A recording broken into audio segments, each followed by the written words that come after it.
This is the blessing with which Moses, God's agent, bade the Israelites farewell before he died. He said, Adonai came from Sinai and shone upon them from Seir.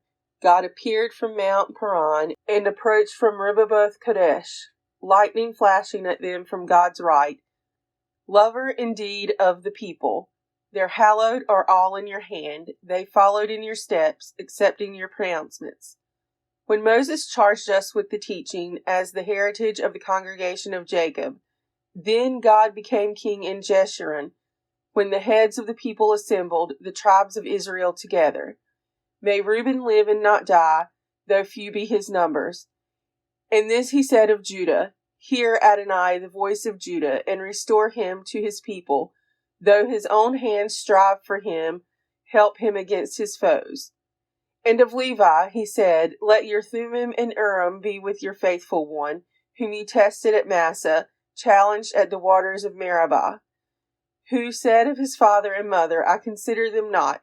His brothers he disregarded, ignored his own children. Your precepts alone they observed, and kept your covenant. They shall teach your laws to Jacob, and your instructions to Israel. They shall offer you incense to savor, and whole offerings on your altar. Bless Adonai his substance, and favor his undertakings. Smite the loins of his foes. Let his enemies rise no more.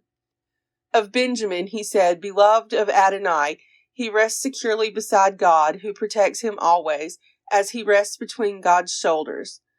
And of Joseph he said, Blessed of Adonai be his land, with the bounty of dew from heaven, and of the deep that couches below, with the bounteous yield of the sun, and the bounteous crop of the moons, with the best from the ancient mountains, and the bounty of hills immemorial, with the bounty of earth in its fullness, and the favor of the presence in the bush. May these rest on the head of Joseph, on the crown of the elect of his brothers. Like a firstling bull in his majesty, he has horns like the horns of the wild ox. With them he gores the peoples, the ends of the earth, one and all. These are the myriads of Ephraim, those are the thousands of Manasseh. And of Zebulun he said, Rejoice, O Zebulun, on your journeys, and Issachar in your tents. They invite their kin to the mountain, where they offer sacrifices of success, for they draw from the riches of the sea and the hidden hoards of the sand. And of Gad he said, Blessed be the one who enlarges Gad. Poised is he like a lion to tear off arm and scalp. He chose for himself the best, for there is the portion of the revered chieftain, where the heads of the people come. He executed Adonai's judgments and God's decisions for Israel. And of Dan he said, Dan is a lion's whelp that leaps forth from Bashan. And of Naphtali he said, O Naphtali, sated with favor and full of Adonai's blessing, take possession on the west and south. And of Asher he said, Most blessed of sons be Asher. May he be the favorite of his brothers. May he dip his foot in oil. May your door bolts be iron and copper, and your security last all your days.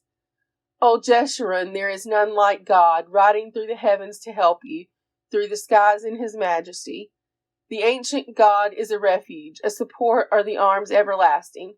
He drove out the enemy before you, by his command destroy. Thus Israel dwells in safety, untroubled is Jacob's abode, in a land of grain and wine, under heaven's dripping dew. O happy Israel, who is like you, a people delivered by Adonai, your protecting shield, your sword triumphant. Your enemies shall come cringing before you, and you shall tread on their backs. Moses went up from the steppes of Moab to Mount Nebo, to the summit of Pisgah, opposite Jericho, and Adonai showed him the whole land, Gilead as far as Dan, all Naphtali, the land of Ephraim and Manasseh, the whole land of Judah, as far as the western sea, the Negeb and the plain, the valley of Jericho, the city of palm trees, as far as Zoar. And Adonai said to him, This is the land of which I swore to Abraham, Isaac, and Jacob. I will assign it to your offspring. I have let you see it with your own eyes, but you shall not cross there. So Moses, the servant of Adonai, died there in the land of Moab at the command of Adonai. God buried him in the valley in the land of Moab, near Beth Peor, and no one knows his burial place to this day. Moses was 120 years old when he died. His eyes were undimmed and his vigor unabated. And The Israelites bewailed Moses in the steppes of Moab for 30 days. The period of wailing and mourning for Moses came to an end.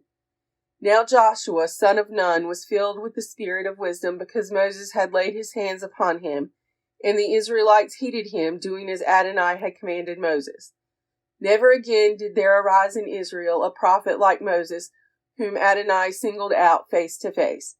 For the various signs and portents that Adonai sent him to display in the land of Egypt against Pharaoh and all his courtiers and all his country, and for all the great might and awesome power that Moses displayed before all Israel.